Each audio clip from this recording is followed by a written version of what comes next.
మైత్రిని పెంపొందించు ధర్మమే సద్ధర్మం.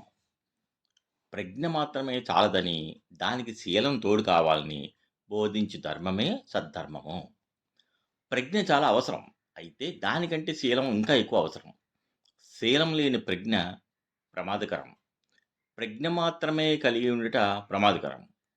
ప్రజ్ఞ కలిగిన వాడు చేతిలో ఖడ్గం ధరించినట్లే. అయితే శీలం కలిగిన వాడు ప్రమాదంలో వ్యక్తిని కాపాడగలుగుతాడు. కానీ ఒకడు కేవలం ప్రజ్ఞావంతుడు మాత్రమే అయినట్లయితే, తనలో శీలం లోపించినట్లయితే హత్యకు కూడా పాల్పడవచ్చు. ఆ కారణంగానే శీలం ప్రజ్ఞ కంటే ముఖ్యమైనది. ప్రజ్ఞ అనగా విచార ధర్మం అనగా సదాలోచన. శీలం ఆచార ధర్మం అనగా మంచి ఆచరణ. శీలానికి సంబంధించి బుద్ధుడు 5 మూల సూత్రాలను వివరించాడు. ప్రాణహానికి సంబంధించింది మొదటిది. దొంగతనానికి సంబంధించింది రెండవది. లైంగిక నీతికి సంబంధించింది మూడవది. అసత్యమాడటానికి సంబంధించింది నాలుగవది. త్రాగుడికి సంబంధించింది ఐదవది.